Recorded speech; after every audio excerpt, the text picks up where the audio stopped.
Hi there. How's everybody doing? This is Sergio Sais with the Real Estate Hedgehog podcast. Hope everybody's doing well. We had a nice week here in Southern California, or a week and a half or so of some really nice weather. The heat's back on us. And so hopefully it only lasts another couple more days and then we'll cool off. And of course, this is no surprise to my good buddy and partner, Sam Yin, who lives in the Inland Empire area. How hot has it been out there for you this last couple of days? Oh, these last couple of days it warmed up, man. I think it went up by about almost felt like 15 degrees than it was last week. Yeah, no, it was. I think that last week at our house, and of course we live in the San Fernando Valley, so it's just another valley area. You're in kind of San Gabriel Valley area. And yeah, it was a nice cool, 85, 86 degrees. You add 15 to it. Today was 102, maybe more than 15 degrees. Yeah. So yeah, it's okay. It'll die off in the next couple of days, and then the fall will start, and then we'll be complaining about how we're missing the sun and everything else. You know how that goes. Yeah. But anyways, so Sam, how have you been doing today, buddy? Not bad. I've been keeping myself pretty busy. I think I do a lot of gardening. So Okay. I've got my little watermelon patch going and got quite a few watermelons, growing corn late in the season. But more than that, though, with the investments, all of a sudden, things just kind of piled up at the same time. It just got busy. I got a guy I'm trying to evict, another one I did evict and I'm rehabbing. And then I got another gentleman who's got medical conditions and sent me a notice to vacate. So he's leaving and is all at once. So it's one of those things where this is when we talk about reserves, make sure you got some cushion because you got to deal with all that. And there's always kind of trepidatious about, can I fill these spots all at the same time in the same area? Because now you're not just having one vacancy available for the people of that community, you've got multiples. So it's like, well, will there be enough people wanting to move there? Oh yeah, and you know what? There will be, but I know exactly what you mean.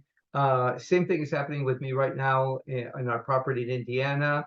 We've one of the lease agreements are up, and person's moving out, but the property manager already has somebody in line to start October 1st. So that gives us a little time to, same sort of thing, clean up the place, spruce it up, maybe a little paint, whatever.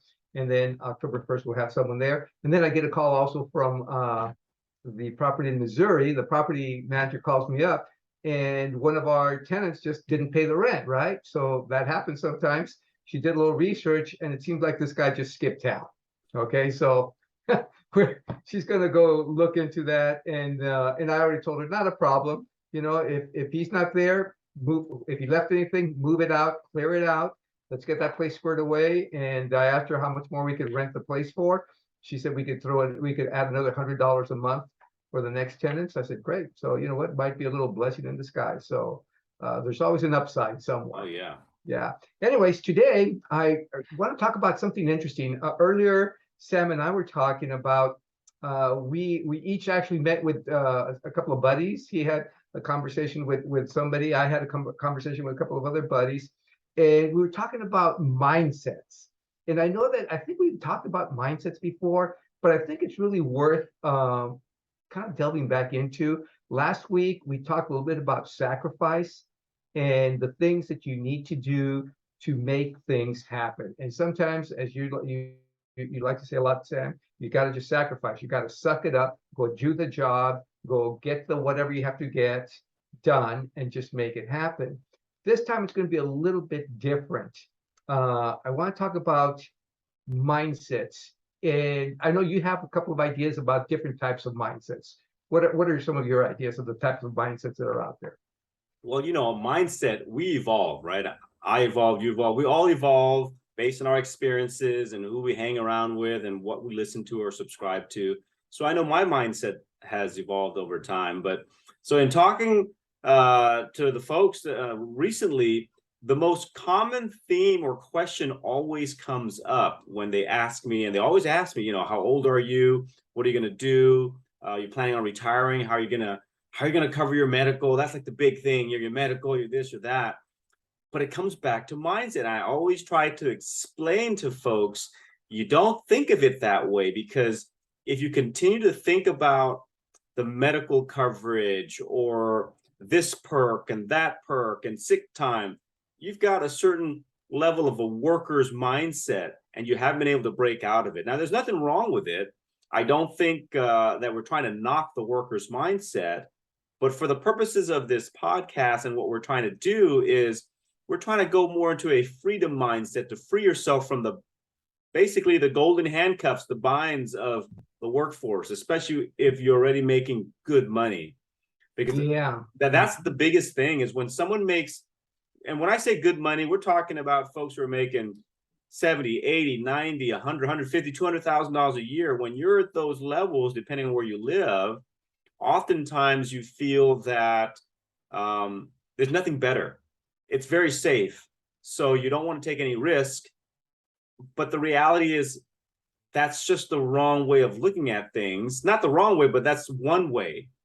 A different way of looking at it is, well, if I want to escape from having to go to work, having to wake up at a certain hour and answer to a boss every single day, what do I need to do to break away from it? Well, the first thing you need to do is shift how you look at the money that's coming in, your income. And in this particular case, they always ask, well, how do you pay for medical? Well, I always kind of respond with this. First off, how much is medical really? Have you researched it?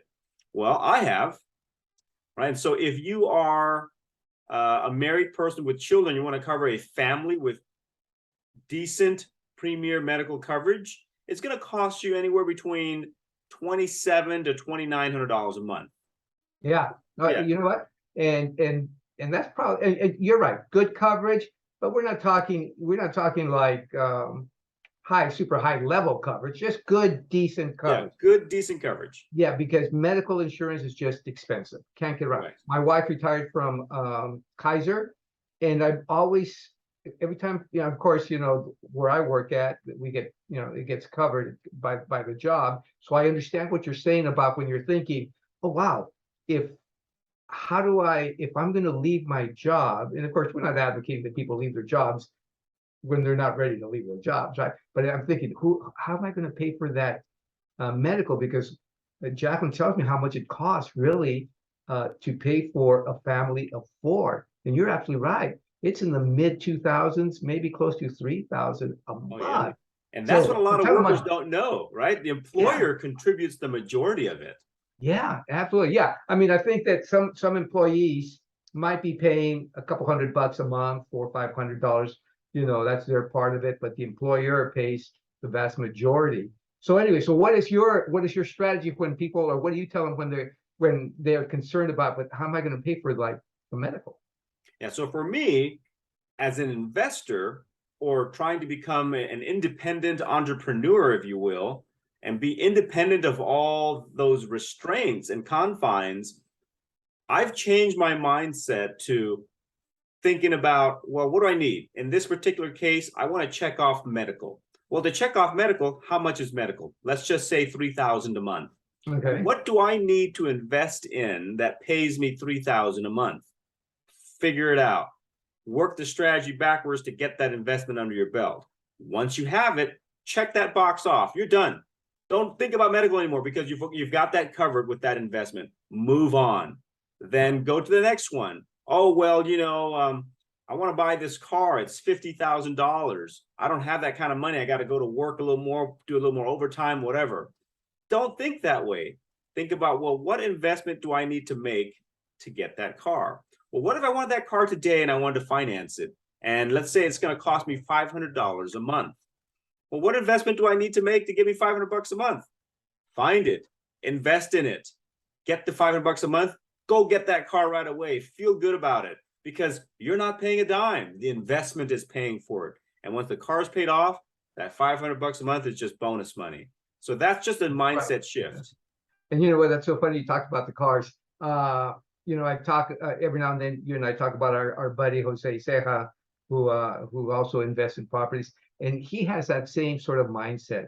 At least that last part that you talked about right now, because I can't. He always tells me, "Hey, Serge, I can't remember the last time I actually, out of my own personal pocket, paid for a car, meaning a car bill." He says, I think he bought a truck and he went and he borrowed money from the credit union. I forget how much money, not to buy the truck, but to go buy a piece of property. Okay. So he didn't even invest money. He borrowed almost all of it. This is back about a couple of years ago when money was still pretty cheap, right? He invested in the property. The rents were right around $500 net a month, and his car note was right around $500 a month. So it's just that guy's genius. Example you did. Yeah, he's a genius. He's at a next level thinking, right? Because at that point, he's got the car. He has a property he's going to control even after the car is paid off. And eventually it will be paid off. Yeah. But the residual income will continue and he could buy something else.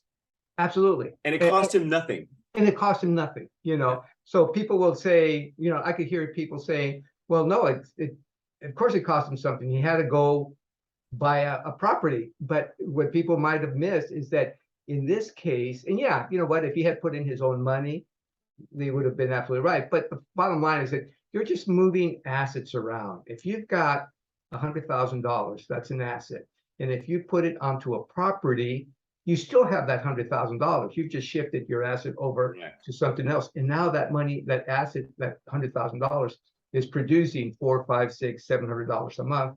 So in this case, though, he actually borrowed the money for the down payment, which is kind of crazy. But that's factored in, right? It's about underwriting. So let's say, for example, you're borrowing money. You can either leverage what you currently have. If you already have a house that's got good equity, you can borrow that equity to buy a piece of property or to invest in something to generate money. As long as the cash flow covers the cost of you borrowing, both from the equity of what you own already and the remainder that you're leveraging from the bank, and then still have more to cover whatever it is that you want, it costs you zero. Right. I mean, that's what it comes down to. And it has to do with the perspective, because what did it cost you more other than just a couple of signatures? Nothing. Everything is being paid for and covered. And it's the same thing if you don't have an asset currently, you don't have a home and you're just starting out, but you've got a decent job. It might have a retirement fund that you can borrow from. Well, all you have to do is look at how much can I borrow from it? What's my payment back? Can I use this to leverage against a little extra bit through a loan and buy an investment that pays me what I need to pay back to both that loan and myself from the retirement fund, and still have $200,000, $300,000, $400,000, $500,000 left over? If the answer is yes, then it's a no-brainer. Do it, because in due time, with all the other stuff we've talked about from the past podcasts, you exchange it and it grows and it grows and it grows. So it might have started off with $50,000, making you an extra $100 a month in your pocket. But if you plan it out right and make calculated decisions, you can easily take that original $50,000 you've leveraged, making $100 a month. Within 2, 3, 4, 5 years, it's now, instead of the $50,000 initial equity investment, it's probably $500,000, making you, $1,000, $2,000, $5,000 a month. Right. But it didn't cost you anything. It's just the movement and exchange, like you said, of money and equities. Yeah. So you know what? And sometimes it's hard to picture that. Yeah. I think one of these days we're gonna do a podcast on balance sheets. Okay. Oh, so yeah. That sounds terribly boring. But you know what I'm gonna have you do? Maybe we'll do that next week, and I'll have you bring out your little whiteboard. My whiteboard. I love that whiteboard. So, but on a balance sheet, you can actually see what we're talking about, because you have on one side of your balance sheet your assets, and on the other side your liabilities, of course. So assets are going to include your cash, your properties, that part that that equity that you own, even cars if you don't own any money on it, whatever the value of that is. All of those are assets. So even if you take part of that asset to purchase a house, that money is still on that asset side of the house. Yeah, you might have incurred a liability, the loan, but who's paying for the loan? the tenants. Exactly. Not you. Not you. See, Yeah. that's the thing. Your asset side is still the same, maybe even has grown. The liability side has grown, but you're not paying for it. Someone else is. And that's one of the hard things about mindset, I think, to try to get that concept and thinking, you know what? If I can get someone else to pay for it, and I get to take advantage of the positive cash flow, and you do that actually for everything, just like you said. Well, you know what? I got to replace my income. Okay, how much do you have to do? What do you have to invest in? And I'm not saying you're going to do this from one year to the next, but set yourself a goal, maybe a 5-year goal, maybe a 10-year goal. Got to replace the income. Got to replace the benefits. You know, the what do you call it? The medical, maybe the contribution to some sort of retirement plan. Although if you're buying properties, that is part of your retirement plan. You know, car loans. I got to get a car. So you start doing that and creating the assets that will grow, that will pay for those things, so that ultimately you're not paying for any of anything. Your money is working for you. And I know that you've done that. Actually, you've done quite a bit to hit that goal, that freedom. You've got a number in your mind that's your freedom number, correct? Oh yeah. So the way I look at it is, I look at what my current pay is, right? So you have to remember, and a lot of workers don't think about it. Your pay, it's not accurate. You have benefits that the employer contributes to, you know, and it's actually almost another 50% above your pay. So for example, let's just say your pay is, I'll give a base number, 150,000 a year, because you're a decent income earner. The reality is you're actually making probably just over 200,000 a year. You just don't know it, because that other $50,000 is hidden from you, because these are the employer contributions. Right. So I look at it as a whole. So my goal is, if I want to keep the same lifestyle and have the same momentum of life, I need to somehow passively create $200,000 a year if I want to have that $150,000 a year salary still. Okay. So once I hit that number, then I have to make that decision. Can I walk away from my job because I'll have the same lifestyle? Now, obviously, everyone is different. Everybody's threshold slightly, dependent upon their current situation, their family life, and their risk tolerance. I wanted to make sure I have a little bit of a buffer, have a little bit more than that, and then I'm able to walk away from the job. If your job has a pension plan and you're worried about that, think of it really carefully, because the reality is this: if you've got that cash flow now, you're already creating that pension now. If you don't touch anything and walk away, you've already got a pension immediately. Right. You just add to it as time goes on. So for example, if you say, well, I've got $100,000 a year pension coming, buddy, you can't do that. It's not gonna, there's no investment that can do that. Well, if we're talking about an investment that's going to give you 100, 200,000 now, all I'm saying is, if you walk away and you do nothing at all to try to grow this investment, you've already exceeded your pension. Yeah. Because it's not a percentage of what you're making. It's that onward. Right. From that day on, and that's, it's a mindset thing. And a lot of folks just can't shift it. And, we talked about something earlier that I think it's good to kind of bring up. It's good to hear this over and over and over, because the original time you hear it, you might not totally grasp it, but the seed is planted. And maybe the third, the fourth, the 10th time you hear it, you finally click. I probably heard it before, but I remember about a year or so ago, I heard it again. That whole concept of, well, what do you want? What investment do you need to make to buy what you want? Do the investment, get it, check, on to the next thing in life. And it finally dawned on me, and that's how I've been living my life. What do I want? Okay, I'll go figure a way to invest in it. And like you said, it's not overnight. No, you need to create a strategy to get there. But once you got there, check it off and to move on. It's not going to take you decades and decades like you would to work, Exactly. So those are the things, and that's medical benefits, sick leave benefits, pension plans, all that. It's covered in that. And kind of like what you said, Jose, that guy's a genius. He Yeah, did it years ago, and we're just figuring it out now. I never tell him he's a genius because it goes to his head right away. So, Well, I hope he doesn't view this one then. yeah, I hope he doesn't see this video. But so, just kind of like to start to summarize here a little bit. We're talking about mindsets. You got what we're calling the freedom mindset and the worker mindset. They're both perfectly valid mindsets. Now, one will get you if you do it right, if you plan it, if you have good strategy, if you get mentors. I mean, there's a process to being able to generate enough cash on your own so that your investments are just generating this money passively. And in either way is a good way to go. I mean, you are right now in your mid 40s.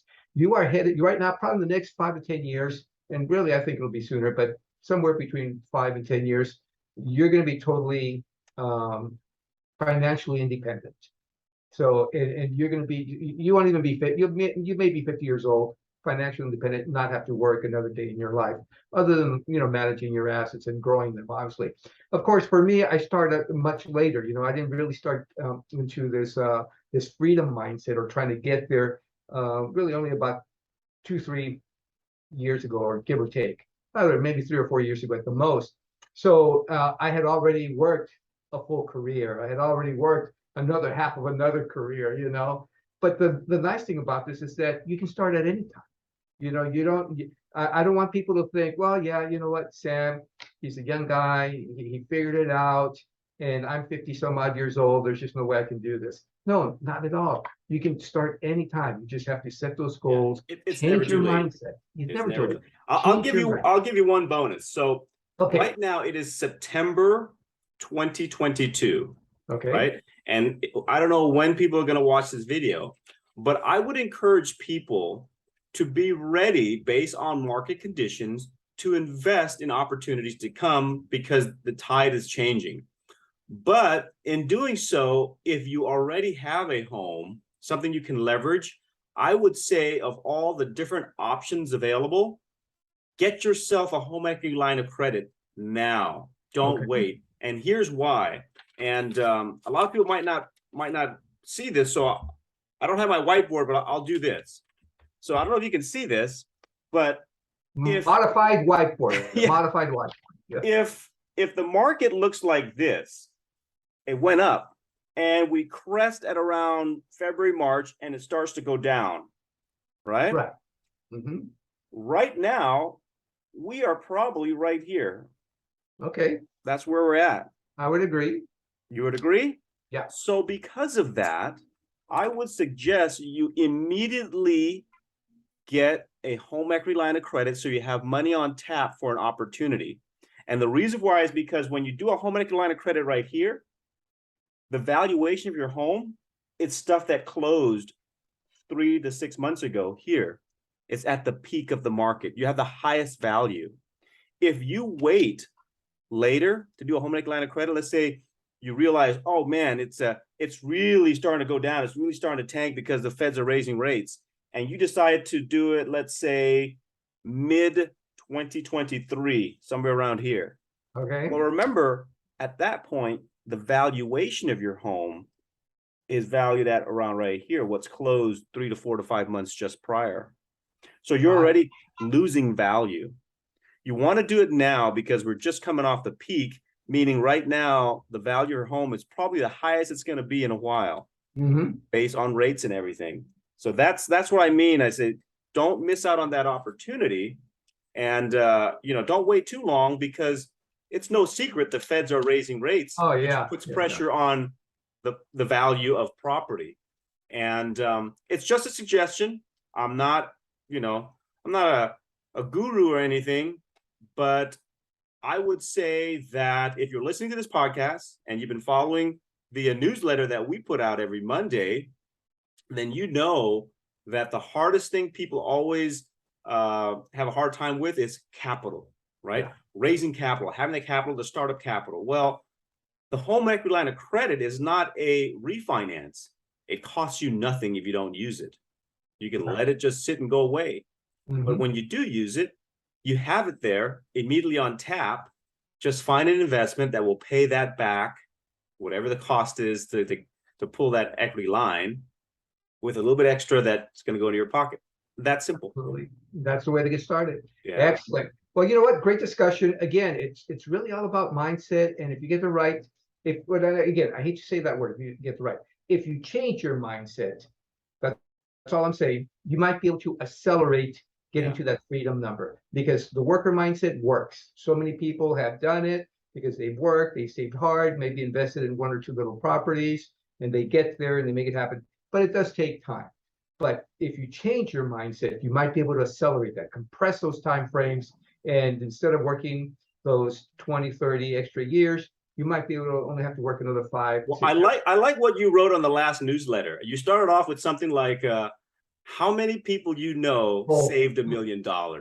Yeah. How they get $1 million? From savings or from investing? Yeah. How many people do you know that became millionaires investing in a savings account? Exactly. Yeah. You don't invest in a savings account. You hold your money there, but that's not your investment. Exactly. Exactly. I love that. I was like, man, that's profound. Yeah. That alone should let you know you need to be open with your mindset. And this is just another option. Like what you said, it could accelerate your growth. Absolutely. Very good. Well, Sam, thank you very much. Any final words before we hey, as always, please like and share and subscribe. That way you get notified next time when we come out with stuff. We usually put it out once a week, sometime around Wednesday or Thursday of every week. Obviously, we record it a little earlier. If you like what we put out and you want to learn more, get on our newsletter, realestatehedgehog@gmail.com. Send a message to us. You and I, we both check it. We'll add you to the list and you'll get the newsletter every week. We also have a website. If you want to learn more about investing and kind of join us in our endeavors, it is hedgehogcapitalinvestments.com. Excellent. Very good. Well, thank you very much, Sam. We'll catch everybody again at the next go around, and have a great weekend. And hopefully next time we talk to you guys, the weather will be a little cooler for us. All right. See you guys next time. Take care.